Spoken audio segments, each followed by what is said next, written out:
Assalamualaikum warahmatullahi wabarakatuh. Selamat sore semuanya. Di sini aku Zahra Melene Hermawan berkesempatan untuk menanyai salah satu pelaku usaha pada bidang IT. Kebetulan narasumbernya juga salah satu rekan aku nih, namanya Kak Pandu. Mungkin Kak Pandu bisa perkenalkan diri ya biar lebih jelas lagi. Nama Kak Pandu siapa, sama usaha yang lagi dijalanin tuh apa dan fokusnya di bidang apa. Oke, baik. Terima kasih Kak Zahra. Sebelumnya, perkenalkan, nama saya Pandu Pratama Kusnandi.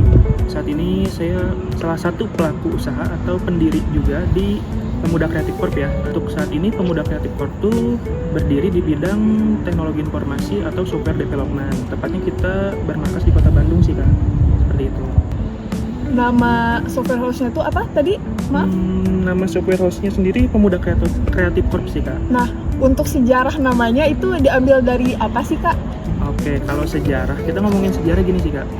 Sebelumnya, kalau kita boleh flashback ya Kak, nama Pemuda Kreatif Corp itu diambil dari, kita tuh awalnya punya, ada satu rekan saya, itu tuh lagi dapat proyekan nih dari salah satu perusahaan yang ada di Kota Bandung.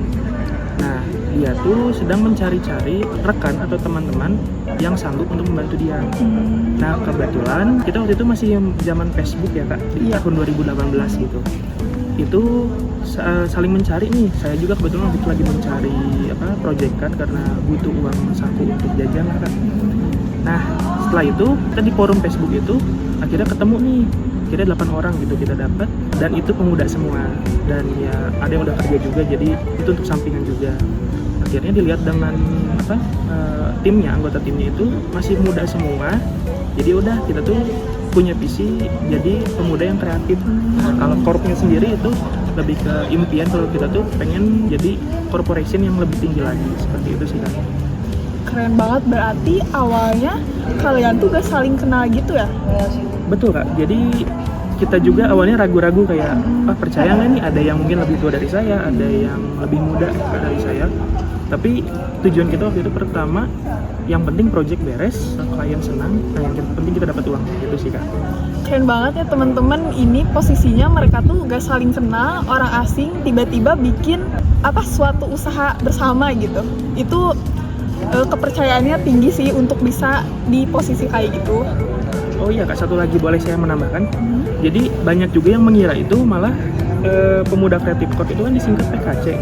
Banyak yang mengiranya tuh PK itu nama belakang saya, Pandu Pratama Kusnandi. Padahal itu tuh lebih ke pemuda kreatif, atau nantinya kita jadi nggak hanya terpaku sama satu, bisa juga PK-nya lebih ke pada kreatif, pemuda kreatif, terus pemuda kaya, apapun lah. Yang penting buat misi-misi kita biar lebih semangat lagi sih untuk cari uang. Seperti itu sih Kak. Tadi kan aku dengar ya tahun 2018. Di situ umur kakak berapa tahun? Oke, 2018 saya lupa umur berapa ya. Yang jelas waktu itu tuh lulus SMP, kebetulan saya udah ada bakat di codingnya, atau bukan coding, ke software engineer. Nah dari situ tuh berarti lulusan pas mau masuk SMK sih Kak. Berarti keren banget berapa itu. ya? 15 bener tahun SMP Kak. Betul Kak. Oh my god, keren banget ya teman-teman. Ini bisa jadi inspirasi banget buat teman-teman di sana yang mungkin interestnya tuh ke bidang IT juga sama kayak kakaknya ya. Dari awal tuh kakak emang berencana buat ngebangun si software house ini atau gimana? Kalau untuk ngebangun atau mendirikan sebenarnya nggak terlalu pengen mendirikan ya, karena awalnya ini tuh hanya kayak mengerjakan proyek kecil aja sih.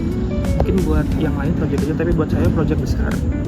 Nah, tapi dari situ kayak mikir, udahlah mending kita jadikan software house aja gitu, biar siapa tahu nanti untuk tambah-tambahan atau sampingan, terus biar kita juga bisa ngebantu banyak UMKM sih, karena niat awalnya juga kita coba bantu UMKM juga sih, seperti itu sih Kak. Untuk proyek pertamanya tuh boleh dijelasin gak sih Kak, kakak ngerjain apa, terus bikin sistem apa gitu? Project pertama kita tuh tadi udah dijelasin, kita tuh ada satu project dari salah satu perusahaan yang ada di Kota Bandung. Jadi kita buat company profile atau website yang berisi tentang biodata perusahaan, terus layanan perusahaan, terus kegiatan perusahaan dan berita tentang perusahaan tersebut sih. Jadi lebih ke kayak portofolio untuk perusahaan sih Kak. itu memang waktu itu saya bagiannya di bagian backendnya sih Kak, karena waktu itu masih belajar front end, jadi nggak terlalu paham, karena mungkin anggota yang lain yang mengerjakannya, seperti itu sih Kak. Kalau ngomongin usaha nih ya Kak, pasti orang-orang tuh kepikiran juga sama modalnya. Nah, itu modalnya gimana Kak? Untuk modal, pertama kali itu modalnya dari pribadi sih Kak, dari pribadi semua, sama patungan lah. Pada punya laptop sendiri, dan itu ya masing-masing, ada yang bagian backend ya pakai laptop sendiri, bagian front end laptop sendiri dan sebagainya. Terus karena udah ada hasilnya, nah itu kita coba patungan buat beli hal-hal lain seperti hostingnya juga buat perusahaan kita, terus software host kita ya, bukan perusahaan asli sebutnya. Terus domain juga. Terus kita juga sempat menjajal di reseller hosting Kak, biar menambah keuntungan buat kita juga, nggak hanya dari project. Karena kebetulan kalau project itu kan dalam 1 tahun atau dalam 1 bulan itu belum tentu kita dapat. Jadi yaudah kita coba jualan yang lain juga biar memenuhi kebutuhan kita sih Kak. Seperti itu Kak. Kalau untuk pertemuan awalnya itu gimana Kak? Kalian via Zoom kah? Atau langsung ketemu atau gimana? Oke, untuk pertemuan pertama, karena waktu itu masih zaman Facebook ya, itu tuh kita bertemu dulu di salah satu tempat, waktu itu saya lupa namanya, saya lupa lah itu. Jadi kita kumpul, nah kayak kita gini nih Kak, kayak ngobrol gini, terus kita ngebahas bisanya apa nih, kamu fokusnya di mana nih, terus udah gitu kita udah deal semua pada bisanya di bagian apa, baru kita pembagian tugas, siapa yang bagian back end, siapa yang bagian front end, terus siapa yang bagian ngedesain dan sebagainya. Nah terus semakin kesini semakin teknologi semakin maju ya, kita karena kebetulan dari tim kita tuh udah banyak yang kerja juga, ini kesampingan. Nah jadi sekarang udah ada teknologi yang namanya Zoom ya, itu kita coba pertemuan untuk saat ini menggunakan Zoom Meeting atau Google Meet sih, seperti itu. Terus waktu awal mulai ya Kak, perusahaan Kakak, bentar, ini disebutnya perusahaan atau apa ya kalau di bidang IT kayak gini? Sebenarnya kalau di bidang IT, perusahaan bisa disebut perusahaan, bisa disebut startup, bisa disebut software house. Kalau kita kan lebih ke software house, cuman kayaknya panjang banget kalau untuk dibicarakan ya. Kita singkat aja jadi tim aja sih Kak. Oke. Kayak gitu. Nah untuk tim Kakak nih, dulu kan mungkin pas awal-awal masih tergolong software house yang masih Nah itu tantangan yang dihadapinnya apa aja Kak? Untuk tantangan sendiri kayaknya banyak sih Kak. Satu, boleh disebut banyak nggak sih Kak ini? Berpoin ya. Yang pertama, kita banyak anggota yang masih muda, ada yang masih sekolah juga sih Kak. Dari yang muda masih sekolah ini juga masih keterbatasan untuk mencari informasinya. Terus yang kedua, pada zaman itu masih belum secanggih sekarang yang udah ada AI gitu. Kita bisa mencari sesuatu dengan mudah. Dulu masih biasanya kita pakai Stack Overflow kalau untuk mencari solusi. Itu juga keterbatasan menggunakan bahasanya, banyaknya bahasa Inggris atau yang non-Indonesian gitu. Terus yang ketiga, karena banyak yang pemula gitu ya, karena dari sekolah, kita tuh yang udah kayak yang lebih seniornya lebih mau marahin, ini masih pemula, kita mau ngajarin kelamaan. Ya solusinya ya udah kita coba berusaha bareng-bareng, belajar bareng-bareng kita. Seperti itu juga. Itu tantangan, salah satu tantangan sih. Kalau itu tantangan disebutnya internal ya Kak. Nah kalau untuk eksternalnya itu apa aja? Nah kalau tantangan eksternal itu mungkin kalau kita udah ngebahas project ya. Kalau tantangan eksternal sendiri pada saat itu kita susah untuk mempromosikan Kak. Waktu itu lebih YouTube udah mulai naik, orang-orang udah promosi menggunakan YouTube, sedangkan kita tuh mempromosikan menggunakan website. Itu yang pertama. Yang kedua, kalau semakin kesini kita kalah saing dengan, nggak kalah saing sih, ketutup sama AI juga sih Kak. Sekarang AI serba bisa, tapi solusinya kita tuh ya coba kasih kualitas, terus kasih pendekatan yang lebih responsif atau apa gitu. Jadi pendekatan yang lebih baik lagi kepada konsumen atau klien kita. Itu sih Kak. Tantangannya ada yang lain lagi mungkin? Tantangan lainnya apa ya? Oh ini incaran kita tuh nggak harus yang perusahaannya, kita juga coba UMKM. Nah UMKM itu kan memang usaha mikro kecil menengah kalau nggak salah ya. Itu tuh banyaknya kayak kita kasih harga sekian malah ngomongin wah kemahalan, padahal itu udah standar harganya di range misalnya range 1,5 misalnya. itu malah buat mereka mahal. Padahal kalau kita lihat impact-nya, mereka tuh bakal mendapat impact yang lebih banyak, mulai dari misalnya project untuk catatan atau company profile terkait UMKM mereka, itu padahal berdampak besar untuk mereka. Cuman masih banyak yang awam ke perihal harganya karena tadi ketutup dengan teknologi yang udah semakin canggih sih Kak. Oh iya Kak, untuk sekarang kan tim Kakak tuh udah mau jalan ke 8 tahun kan ya? Betul.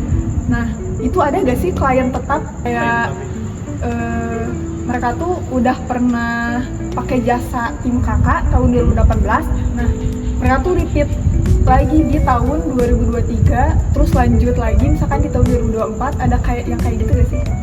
Lebih ke misalnya udah ada di yang di tahun 2018 itu kan pasti akan ada pengembangan fitur terbaru, itu pasti ke kita lagi karena kita masih jaminan juga.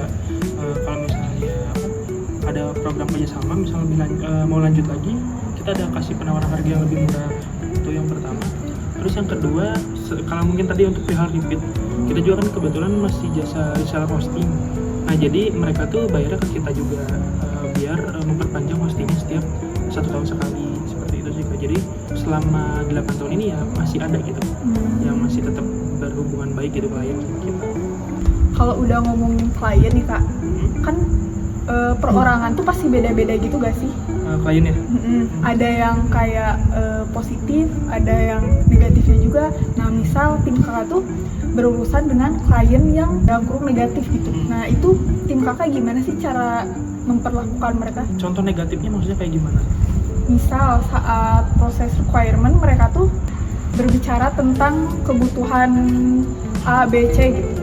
Terus tiba-tiba saat proyeknya sudah jadi, mereka tuh tiba-tiba pengen D, E, F. Sedangkan di perjanjian tuh tim Kakak cuma mengerjakan sampai C doang. Nah itu gitu. Kendala yang kita alamin misalnya ada klien yang meminta perubahan di tengah-tengah perjalanan proyek, ya kita lebih ke tetap komunikasi terus intens, lalu kita coba jelaskan secara dengan mudah, bahasa yang mudah dipahami kepada kliennya. Misalnya kebetulan ini ada fitur yang berbeda, jadi ini mungkin di luar perjanjian yang sudah kita sepakat dari awal.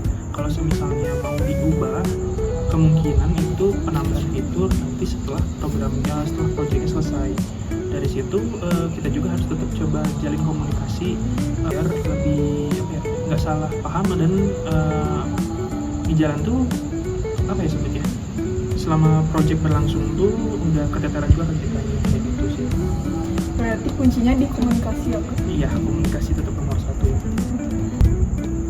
Kalau untuk masalah harga itu gimana? Kakak berunding sama kliennya atau sebelumnya emang udah matok harganya segitu?